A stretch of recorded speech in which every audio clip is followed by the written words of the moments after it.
boa noite. Sejam todos bem-vindos e bem-vindas à Jornada da Mulher Selvagem e hoje para o nosso 13º capítulo. Estamos aí, né, quase finalizando a nossa jornada. Mateus, olá Mateus, seja bem-vindo. Prazer ter você aqui. Vocês que estão entrando, não se esqueçam de apertar aí no coraçãozinho para com que mais pessoas possam estar conosco. Agora me falem se vocês estão me vendo ou me ouvindo bem. Me deem aí um retorno para ver se está tudo bacana. Hoje é um conto bastante legal. A gente vai falar sobre segredos, né? Muitas coisas bacanas. Quem para o túmulo, né? Segredos de família, segredos, então, para o bem da alma, com que choro, né? A gente vai falar sobre Meu segredos, Deus. sobre lágrimas, sobre iniciação.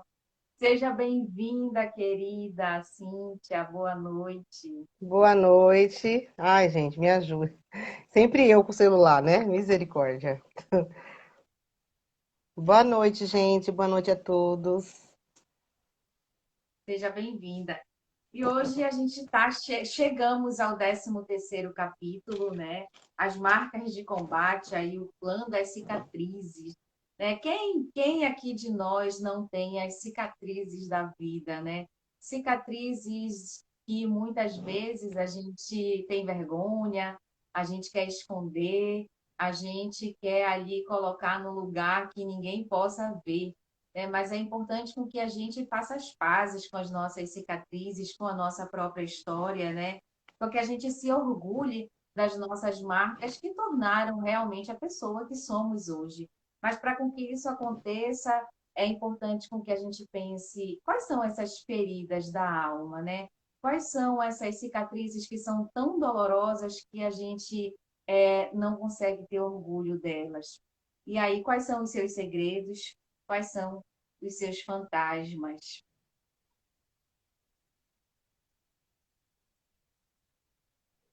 Vamos para o conto ou a gente começa com o conto? O que que tu Vamos acha? sim, pode começar, pode ir pro conto.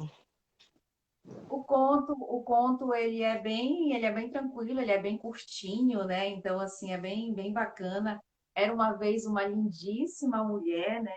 E ela morava cabelos dourados, né? Finos como fios de ouro, né? E ela era pobre, não tinha pai nem mãe. Era uma menina órfã, né? Que morava sozinha no bosque, é um pouco distante, né? E aí o filho do carvoeiro se interessou por ela e ele foi pedir ela lá né, a mão dela e queria casar e ela, né, relutante, não queria ele de jeito nenhum e aí ela oferece, né, um fio do cabelo dela. Só que ele não perguntou para ela se aquele fio tinha valor sentimental ou valor monetário e foi lá para a feira tentar vender aquele fio de ouro, né? E quando ele tenta vender o fio de cabelo dela de ouro, as pessoas começam a fazer caçoada, zombar dele, né? Querendo vender um fio de cabelo de ouro. E ele, enfurecido, né? Se sentiu ali enganado, volta, né, na cabana da mulher e mata ela, né, com as próprias mãos. E enterra ali próximo do rio e o cabelo dela vai crescendo, né, vai crescendo. E o que que acontece, né? As pessoas, né, com os arcos, né? E ali os pastores, né? Os pastores, eles pegam aqueles fios, né, que foi crescendo e eles fazem flautas. E quando as flautas começam a cantar, começam, né? Aqui jaz uma mulher de cabelo dourado, assassinada, enterrada, morta pelo filho do carvoeiro, porque tinha vontade de viver. Né? E assim o filho do carvoeiro é descoberto, né? E aí é punido pela justiça e aí, né, para quem vive pelos bosques selvagens do mundo como nós vivemos, pudesse estar mais em segurança, né? E aí essa é a história bem curtinha, né, da mulher de cabelos de ouro. Isso. E essa história, ela é muito, é assim, eu fiquei pensando, né? Porque no conto fala que ela é uma mulher que ela escolheu ficar sozinha e ela é feliz. E ela foi morta porque, assim, esse homem, né, queria casar com ela. e ela deu para ele, né, uma mecha de cabelo louro, do cabelo dourado. O que que aquilo simbolizava, né? Só que ele, não sei o que passou na cabeça, assim. Você pode falar melhor sobre isso depois, Maria. Mas aí ele foi e, né, matou, quando ele foi zombado, porque aquilo era só um cabelo como outro cabelo qualquer. Ele foi zombado e aí ele voltou e matou. Mas aí a gente vê assim, eu achei interessante nesse conto, né? Vamos lá. A parte que, assim, ninguém descobriu, ninguém se preocupou, ninguém foi atrás dessa mulher, ninguém perguntou. Então, parece que, assim, assim, o que vem na minha mente é que, assim, nós, né, como sociedade, temos os estereotipos, né? Então, a gente quer, assim, assim, todo mundo, parece que todo mundo tem que ser mãe, todo mundo tem que casar, todo mundo, sabe assim? E parece que a mulher que sai dessa linha e ela é feliz sendo sozinha, né? Como assim você é feliz sozinha? Parece que não dá para ser feliz sozinha, né? Assim, ela é uma pessoa, você vê que é uma pessoa excluída, porque é uma pessoa que ninguém lembrou. Ela é uma pessoa invisível. Parece que você só é vista se você tiver um homem atrás. Você só é vista se você tiver um marido, filhos, né? Então eu achei assim interessante, porque ela morreu e ninguém a chorou, ninguém se preocupou, ninguém sentiu sua falta. Mas ela tinha uma vida plena na vida dela e ela foi corajosa de dizer não, né? Para aquela questão ali que era não querer aquele casamento com aquele homem, porque ela estava bem sozinha, ela estava feliz sozinha no cantinho dela fazendo as coisas dela. Então eu achei bem Exatamente. interessante. É interessante esse ponto porque ele nos traz muitas reflexões, né? Justamente um ponto é esse que a Cíntia traz para a gente sobre muitos estereotipos que a gente ainda percebe na nossa sociedade, de que tem que seguir um padrão, tem que ser de determinada forma.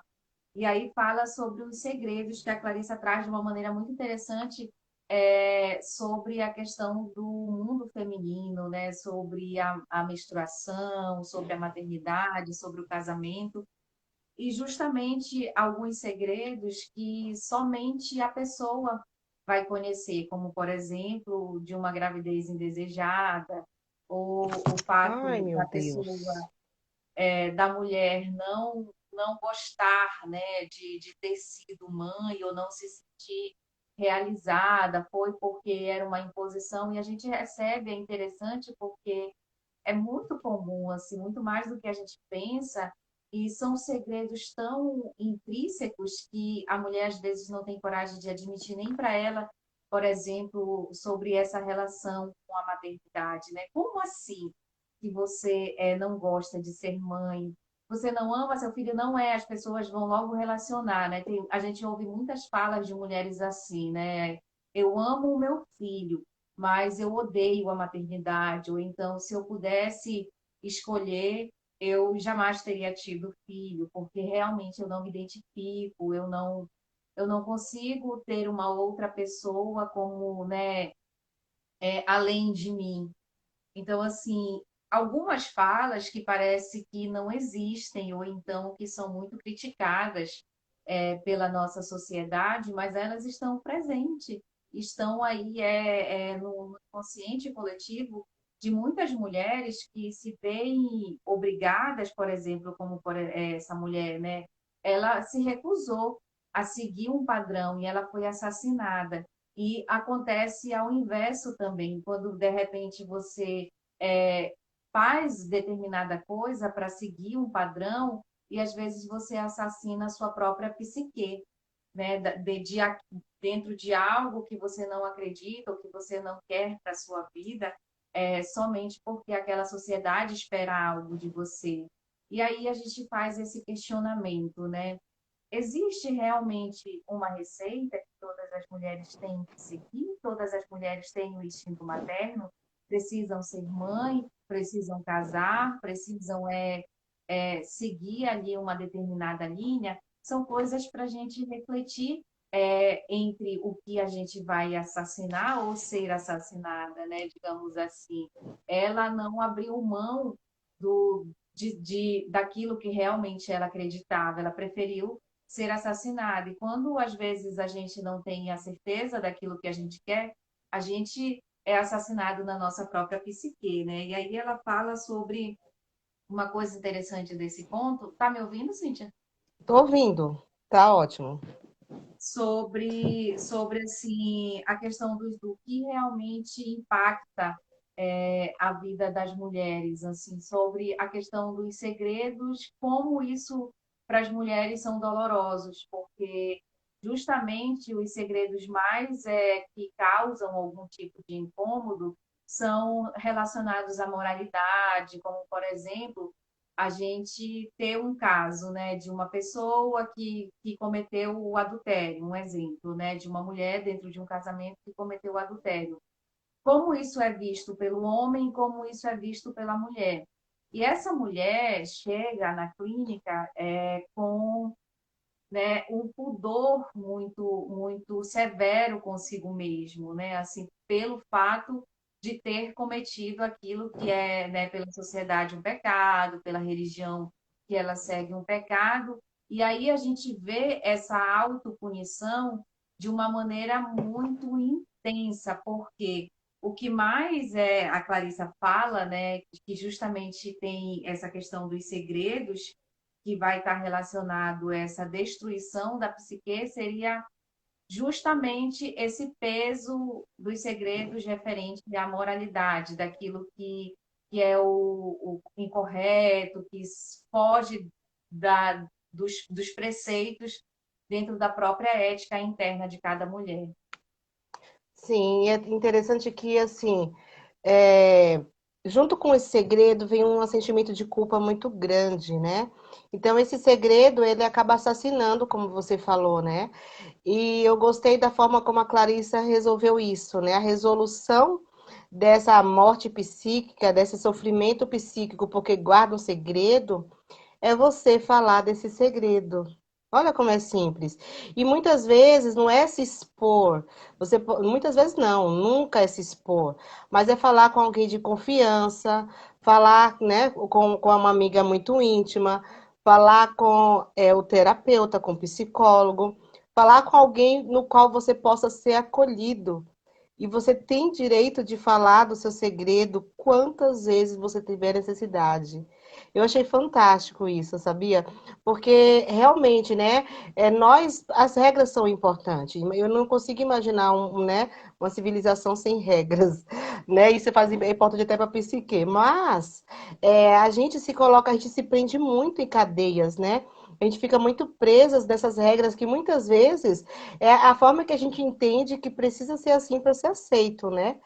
E aí, quando a gente foge daquilo que a gente mesmo estabeleceu para a gente, os padrões de moralidade, que não são errados, mas às vezes pagam um preço, né?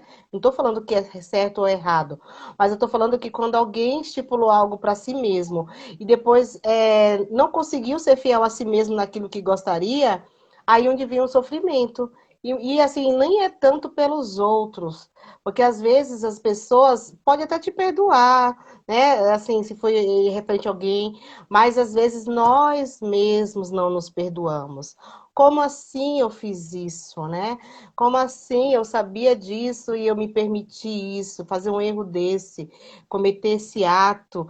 Então a gente é muito pesado com a gente mesmo, não é? Então eu fico pensando, né, que o livro fala, né, que não há um ato que não mereça perdão. Todos merecem perdão. Só que a gente também, assim, não é que você vai expor sua vida, porque assim, é tanto que assim, biblicamente, se a gente for falar religiosamente, Deus é que julga, né? As pessoas falam isso, mas no final, na religião, infelizmente, muita gente fica se querendo os pequenos deuses, né? Querendo fazer coisas querendo se colocar no lugar de Deus ali, colocar sentenças e machucar o outro. Sendo que não é esse o objetivo, porque a partir do momento que a pessoa até mesmo reconhece que, assim, tinha um princípio e não foi fiel até o final àquele princípio, mas que existe o perdão, existe o arrependimento, sabe? E quando você consegue falar disso, porque quando a gente guarda, dói muito. Eu, assim, eu não sei se você tem segredo, mas eu já tive os meus segredos. E quando eu tive, doeu muito, fiquei doente, precisava falar, né? Por isso que a importância do confessar, a importância de falar, se abrir no cachorro, de se abrir, né? É muito importante isso. Então, nós precisamos de ter esse espaço. E assim, a triste realidade de hoje, Maria, é que a gente, às vezes, muita gente hoje não tem amigos. Ó, hoje eu atendi duas pacientes, né? E as duas não têm amigos. Você acredita? E assim, e como isso é importante, gente? Como isso é importante, porque a gente foi trabalhando, trabalhando, conversando, conversando, conversando, e aí a pessoa falou, no final, a pessoa falou assim: eu percebo que eu tô sozinha, eu não tenho amigos. E isso, claro, devido a toda a história de vida da pessoa, né? Toda uma história por trás de sofrimento, tá todo um porquê. Ela não, às vezes até as pessoas falam assim: "Ah, eu te amo como uma irmã", tipo assim, você é minha melhor amiga, mas ela fala assim: "Eu não sinto isso". Então, eu tenho essa, né? A pessoa fala: "Eu não sinto que eu sou amiga", porque a amizade é uma via de mão dupla. E agora imagina você sofrer sozinho com coisas que você quer falar e você não tem com quem falar. Não tem com quem dividir. A Shirley está falando aqui, né, que ela tem muita dificuldade de ter amigos. Cada caso é um caso, né, Maria? E a gente, assim, que o ser humano é assim, não tem uma linha reta, uma explicação única para a sua situação. Mas, assim, conhecendo a história da pessoa, de cada pessoa, muitas vezes lá na infância não teve um abrigo seguro, né? A questão da parentalidade, pai, mãe, não era seguro. Então, não passaram para ela, principalmente os 3 primeiros anos, toda criança é um filhote, toda criança, ela precisa da mãe, principalmente da mãe. E aí o que acontece? Infelizmente, né, por motivo de trabalho, por motivo de, às vezes, né, tá nessa viagem sozinha e aí tem que trabalhar muito, precisa colocar na creche. E aí vem um sentimento de abandono, sentimento que a pessoa se sente, o vínculo não foi, não estabeleceu um vínculo seguro com a mãe, não estabeleceu o vínculo seguro, aí vai para cuidadores, que muitas vezes também não dá essa segurança, esse vínculo seguro. Então, como essa pessoa, ela inicia a carreira dela na vida? Insegura. Será que ela pode confiar nas pessoas? Porque ela não teve aquele colo na hora que ela precisava. Ela não foi acolhida naquele choro na hora que ela precisava. Ela não teve aquele pai na hora que ela precisava. E aí, assim, eu não falei, tá, gente? Cada caso é um caso, a gente tem que ver a nossa história, porque a gente tem essa insegurança com a questão da amizade. Para mim, a amizade é muito importante. Poder falar, poder compartilhar. Aí você já sabe, né, gente? Aqui já assistiu minhas lives, sabe que eu amo terapia. Ai, eu amo terapia, porque é um lugar seguro que a gente pode falar das nossas dores, a gente pode chorar.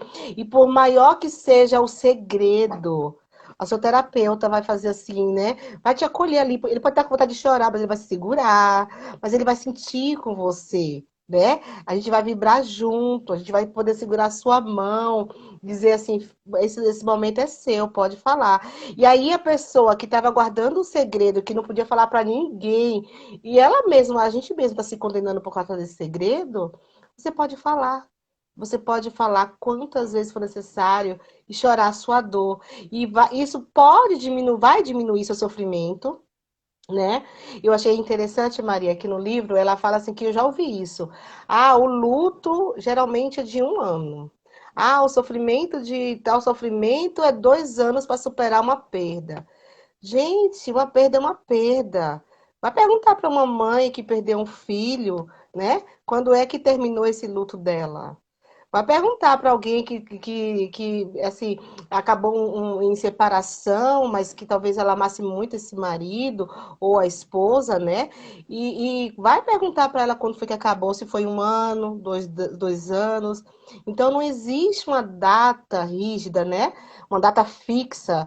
peraí, eu tenho um problema porque eu tô sofrendo por um luto há 2 anos, ou porque eu sofri um mês, mas eu elaborei rápido esse luto. Teve gente que se sente culpada porque não pode chorar, né? Assim, não pode ficar feliz ao superar o luto, mas tipo assim, parecia que tinha um prazo para sofrer esse luto, sabe? Que ela não poderia fazer diferente.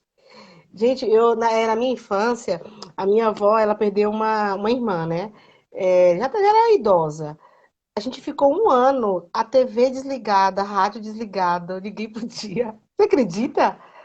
Um ano de luto. Então, é assim, mas são coisas que a gente, que regras que nem sei quem colocou isso, né? E aí a gente fica achando assim que não pode falar. Quem foi que falou isso, né? Quem foi que colocou essa regra que não pode falar? O medo que está por trás do falar. Será que eu preciso falar para todo mundo? Para quem que eu devo falar? Mas o caso é como você falou, Maria, em uma das suas postagens. Quando a gente cala, o corpo fala. Então, a maioria das nossas doenças é o nosso corpo falando, né? O nosso corpo gritando, porque a gente não está falando, a gente não está falando da nossa raiva, da nossa dor, os nossos segredos, as nossas insatisfações. E quando fala, gente, traz um alívio tão grande. Pode ser que vai vir em outros momentos essa dor, né? Como no próprio livro diz, que você falar não significa que vai resolver. Talvez nunca uma mãe vai parar de chorar por um filho que morreu, mas essa dor, ela tem o direito de ser compartilhada, ela tem o direito de ser vivida, ela pode falar disso, e isso é libertador. Tem essa parte aí que você acabou de falar, né? A Clarissa tem aqui, né, na página 424, ela diz: o segredo sempre descobre um meio de sair, né? Se não for direto através das palavras, então em termos somáticos, que é as doenças psicossomáticas, né? E na maior parte das vezes, uma forma que lhe permita ser tratado e auxiliado abertamente. Portanto, o que faz uma mulher quando descobre que o segredo está vazando? Ela corre atrás dele com enorme dispêndio de energia. Ela o alcança, o embrulha e o enfurna de novo na zona morta, né? E aí a mulher descansa encostada no seu túmulo psíquico mais recentemente, né? A mulher que guarda um segredo é uma mulher exausta. Acho que a pessoa, né, no geral, aqui ela fala muito do feminino, mas a gente percebe muito na clínica que quando você guarda um segredo, você acaba que demandando muita energia da sua psique, do seu físico até, e você se torna uma pessoa exausta, né? Chega a um ponto em que você precisa falar. E aí é uma coisa muito interessante, né? Porque a gente pensa que para grandes problemas, né, grandes aí soluções, né, de repente, existe na nossa cultura algo que, né, é um segredo de família, né? Ou então abafa, só essa família sabe, ou então é uma coisa de família. Isso a gente percebe e traz um assunto importante que de ser falado, né, sobre a questão dos abusos, dos incestos, né, que antigamente era muito mais comum, mas a gente ainda percebe uma cultura em que a família às vezes abafa esse segredo, e aí a gente traz um outro ponto, né, desses segredos, porque a Clarissa ela traz vários tipos de segredo, não existe só um. Existem segredos que não vai haver uma necessidade de você falar realmente, porque são segredos que dizem respeito a você, é uma coisa íntima, mas existem segredos que não envolvem somente você, né? E que você é obrigado a carregar. E existem segredos que te ferem profundamente a sua alma, que ou você fala ou ele vai vazar, como ela falou. Mesmo que você guarde ele profundamente, e aí é como se você pegasse uma coisa muito ruim que aconteceu na sua vida e você quisesse enterrar, né? Ah, eu vou enterrar, fazer o sepultamento. Só que isso de uma maneira simbólica, isso dentro de você. E o que é que você faz? Você coloca um pano em cima, né, desse segredo. Só que esse pano molha, esse pano úmido. Só que esse pano úmido, com o tempo, ele vai começar também a te incomodar, porque não tem como você simplesmente sumir com um segredo da sua vida, né? A não ser que tenha alguma amnésia, né? Algum problema mesmo relacionado à memória para você Ô, esquecer. Maria, e Mas na verdade, eu queria já aproveitar que você falou disso. Muitas doenças de amnésia, de esquecimentos na terceira fase da vida, ou até precoce, é de segredos. Pessoas que não tiveram coragem de falar, e chega uma hora que a própria mente faz isso, tem uma forma de defesa, porque aquilo é muito pesado e a pessoa está carregando aquele segredo, né? Vou dar um exemplo.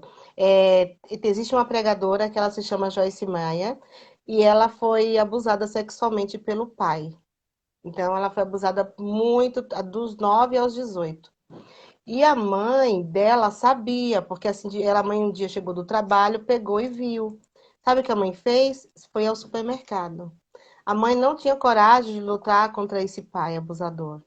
E aí, quando a mãe ficou grávida, né, é o sonho dela que a mãe tivesse uma outra filha para que o pai parasse aquilo com ela. Mas pro azar dela, assim, né, ela teve um irmão. E aí os abusos continuaram até os 18 anos. E aí o que acontece? Essa mãe, quando deu 50 e poucos, 60 anos, ela teve perca de memória total. E agora, por que será que ela teve essa perca de memória? Sabe? Imagina o peso que ela carregava de não ter defendido a sua filha, de não ter protegido a sua filha. E guardou esse segredo, porque assim, ela ficou com esse homem até esse homem morreu, o marido, entendeu?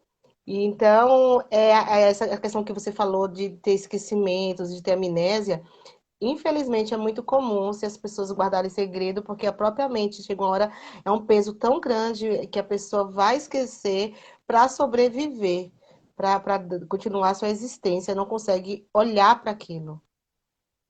e é como você fala, né? Assim, cada caso é muito particular, individual, porque até nisso o segredo ele vai ter influência. Se foi uma vez que você foi abusada, se foi uma vida, né? Uma vida inteira, Inteira. por quem foi, se você teve apoio, né? Se você não teve, tudo isso tem influência sobre um aspecto do que envolve, do que perpassa o segredo, né? E aí uma coisa interessante que ela traz, né, para a gente logo no começo do capítulo, que é o choro, né, que é as lágrimas, assim, o poder do bálsamo que tem, que é você poder chorar. A Cíntia trouxe a fórmula, né? Ela traz aí uma receita muito simples. Eu não gosto muito de falar sobre receita, porque quando a gente fala sobre saúde mental, é muito complicado a gente, né, dizer o que vai funcionar para um pode funcionar, e isso é muito subjetivo. Mas talvez a fala seja algo que possa servir aí para todos, né? Assim, é, a, a linguagem, né? Não somente a verbalização, mas a forma como você tem de expressar os seus sentimentos. E uma coisa interessante que a Cíntia traz é justamente como que você vai expressar os seus sentimentos, expressar os seus segredos, falar sobre os seus segredos, se você não consegue estabelecer vínculo, né? E aí uma coisa interessante que a gente percebe muito na clínica atual, assim, contemporânea, né? A dificuldade que se tem em estabelecer vínculos.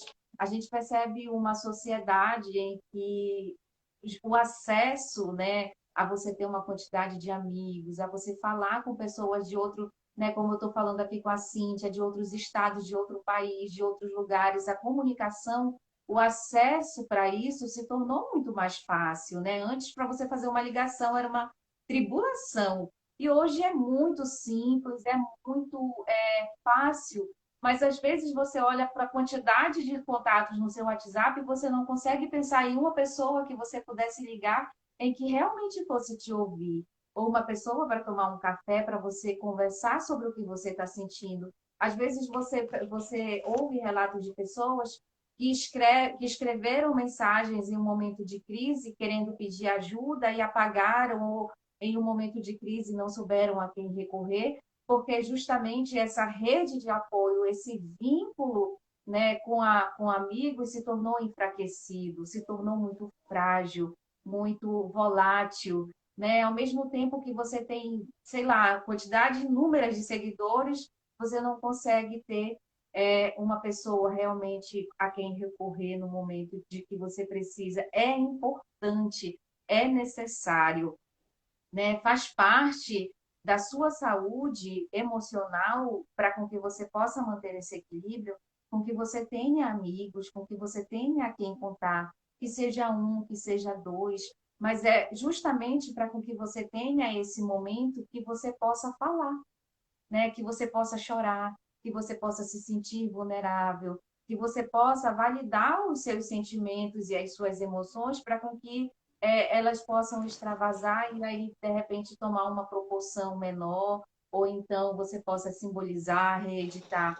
Porque quando fica somente para você, acaba que entrando num caminho de uma fantasia em que você não consegue dividir, né? Você não consegue simbolizar aquilo que você passou, aquela sua trajetória, e às vezes é até organizar, né? Como, por exemplo, de mulheres que têm alguma dificuldade com a questão da maternidade, né? Quando encontram ali, veem que não é só você que está passando, né? Que não é só você que tem aquele sentimento.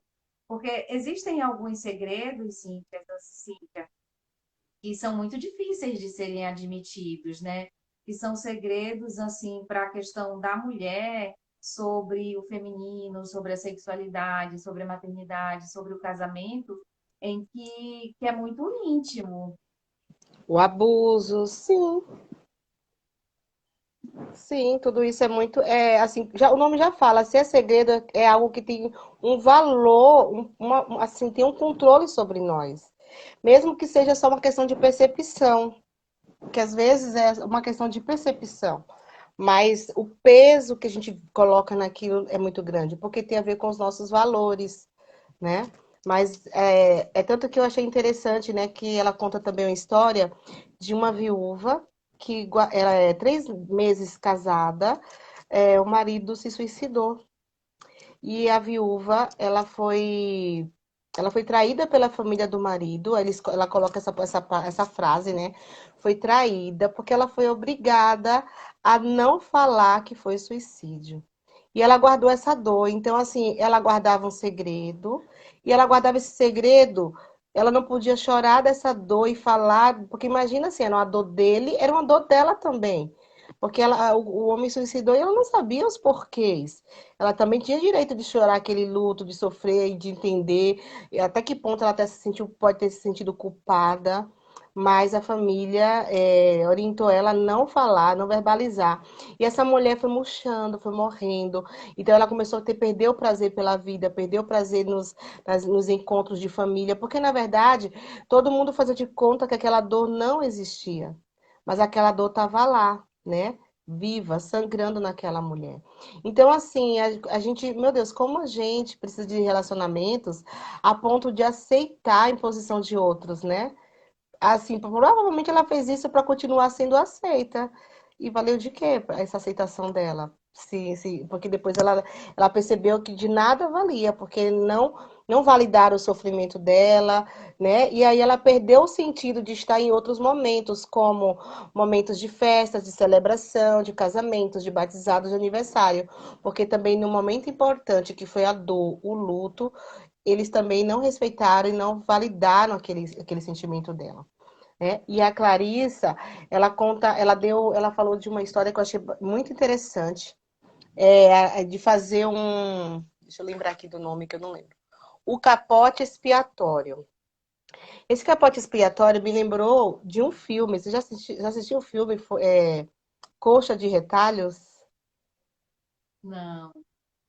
É parecido. Na verdade, lá é uma coxa onde as mulheres elas se reúnem e todo mundo fica fazendo essa coxa. Enquanto estão fazendo, elas estão conversando. Aquilo é terapêutico, né? Só que assim, todas as pessoas que vão casar, ou elas vão presentear alguém, ela presenteia com uma coxa, com a história da vida da pessoa, mas ao mesmo tempo contando as suas histórias. Olha que interessante, é bem interessante. E aí, né, a Clarice, ela conta do capote expiatório que ela fez para ela mesma e depois ela orientou outras mulheres a fazer para si mesmas, que era tecer no, em um capote mesmo, né, uma veste, E nessa veste ela colocar as cicatrizes, as suas marcas de dores, falar sobre isso e colocar ali sinais, símbolo que lembrava isso. Aquilo, ela falou que o primeiro ela criou, inventou, ela foi fazendo por ela mesma e depois ela não teve coragem de jogar fora. E ela percebeu que as mulheres dos grupos que ela trabalhava também não queriam jogar fora, porque aquilo ali se tornava importante, porque ali é a sua história, né? A cicatriz que você tem fala de você e faz a uma mulher forte e vencedora que você é hoje. Aí a Clarice fala que colocou na casa dela, colocou no corredor, porque toda vez que ela olhava aquele capote, ela lembrava assim, nossa, quanta coisa eu venci, quanta coisa eu superei, quantos, né? Quanta dor, quanto choro, e eu estou aqui. Nossa, sou uma mulher assim vitoriosa. Então ela fala que ela sugere a gente fazer isso, né? A gente falar da nossa dor, não é a gente esconder a nossa dor.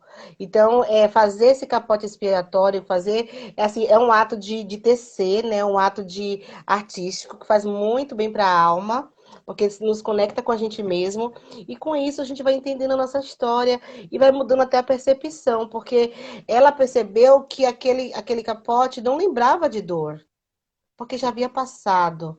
Para ela, ela com a construção desse capote, ela ressignificou, né? E ela percebeu que não só ela, mas as mulheres também que faziam, acabavam ressignificando e não tinham mais vergonha de falar da sua história, sem sofrer tanto. Olha que interessante, né, Maria? Sim, é muito assim significativo, porque fala um pouco também assim do que acontece na clínica, né? Porque quando a gente tem essa possibilidade de falar sobre os nossos sentimentos e sobre os segredos, sobre coisas que a gente tem dificuldade de admitir ou que a gente é muito doloroso falar, né? Que a gente só falaria para alguém de confiança ou em um processo de terapia, a gente tá, na verdade, está dando a oportunidade de reeditar aquela história, porque quando ela fala aqui, né, veja o que estiver vendo, conte para alguém, nunca é tarde demais, né? Assim, é interessante que você fala, né, que quando ela olha para aquela história, já não é mais tão doloroso assim, justamente porque ela pôde falar, contar, né, repetidamente aquilo que a um determinado ponto se tornou pequeno, né? Então, não foi tarde demais. Justamente aquilo que passou na história dela, apesar de ter sido muito doloroso e com sofrimento, né? Faz parte da história dela. E ela aprende a olhar aquilo não como algo que foi terrível, mas como parte da história dela e que, de alguma forma, fez com que ela crescesse e fez com que ela se tornasse a pessoa que ela é hoje. Mas como um ponto de partida, não como um ponto em que a pessoa ficou ali, sabe? Ponto Naquele ponto final. da vida dela, porque a gente percebe que alguns segredos funcionam como se fosse um ponto final, como se a vida daquela pessoa tivesse rodeada em termos daquilo e ela não consegue partir daquele ponto. E quando você fala sobre os seus segredos, sobre o que você passou, sobre a sua história, e você faz essa conexão, é como se realmente fosse um ponto de partida, não um ponto final. E aí ela fala, né? Se você achar que não consegue contar o segredo em voz alta, basta fazê-lo por escrito. Escolha uma pessoa que seus instintos julguem de ser de confiança, e aí é muito bacana, porque é algo que a gente esquece de fazer. Encontrar alguém que os nossos instintos, porque às vezes a gente também está com aquela ânsia, com aquela necessidade de falar, que a gente vai contando para as pessoas acabam que não merecendo a nossa confiança. E aí é por isso que ela faz essa orientação também, né, sobre a gente realmente estarmos com a nossa capacidade instintiva apta para a gente escolher as pessoas certas com qual a gente vai compartilhar os nossos segredos. Não é pela vontade de falar que você vai contar, porque às vezes você acaba se decepcionando, como acontece muito, né? Assim, a gente percebe as pessoas extremamente frustradas pela falta de confiança. que não conseguem mais confiar. Poxa, eu contei uma coisa que era tão íntima e fulana saiu espalhando. Ou então, eu confiava tanto, né, assim, no momento de fraqueza, ou que eu estava vulnerável, eu contei e a pessoa divulgou o meu segredo. Então, isso não é bacana também. É importante com que a gente aprenda o momento que a gente precisa realmente ali desabafar ou confiar nas pessoas, né? E aí ela fala que qualquer que seja o segredo, agora compreendemos o que ele faz parte das nossas funções pelo resto da vida. Então, assim, é importante com que a gente compreenda isso. Que mesmo que seja um segredo, faz parte da gente para o resto da nossa vida. Não é porque é um Sim. segredo que só a gente sabe ou que só aquela família sabe, que ele vai deixar de existir, ou que a gente ignorando ele, que a gente tentando ali fingir que ele não exista, que ele vai sumir ou que ele não vai, né, de alguma forma não aconteceu. E aí a gente fala, né, que ela fala que o resgate da cura de uma ferida que esteve aberta, mas mesmo assim ficará uma cicatriz. Com mudanças no tempo, a cicatriz pode doer e voltará a fazê-lo. Isso faz parte da natureza da verdadeira dor, né? Então, assim, quando a gente percebe, a gente começa a entender que mesmo que, como você falou, assim, uma coisa interessante, alguns segredos, como algumas perdas, elas vão doer para o resto da vida, né? Para algumas pessoas, elas não vão conseguir lidar com aquilo, vai doer para o resto da sua vida, mas não vai te paralisar, né? Você vai aprender a conviver com aquele sentimento, mas não de uma maneira que te estagnou ou que simplesmente não faça sentido. Você vai justamente pelo contrário, dar significado e dar sentido, que é justamente vai ser a tua energia para que você consiga seguir o seu caminho, mesmo diante daquele sofrimento, daquela situação que possa estar passando naquele momento, né? E aí ela fala, né, que a mulher selvagem, ela abraça os seus instintos, mesmo chorando, né, o seu self instintivo, ela consegue suportar os seus gritos, os seus uivos, e ela consegue suportar o desejo de morrer, né? E ela sente que ela sentirá dor pela própria dor, né? E ela vai entender que ela consegue suportar qualquer dor. Perfeito, lindo, né? É a verdade. A gente tem essa força dentro de nós de recomeçar, né, de reconstruir, de refazer a si mesmo, né? E a gente precisa se permitir, não negar essa dor, né? Sufocar a dor é pior, é como você falou, a própria natureza vai gerar meios para a gente colocar para fora. E cada um em um tempo, né? Tem pessoas que vai ser por sonhos, tem pessoas que vai ser, né, por sonhos mesmo, como eu falei, ou diversas formas, com a doença. Eu tive uma paciente, outra paciente, que ela foi abusada, né? Quando criança. E só que ela não tinha consciência disso, ela tinha 4 anos só.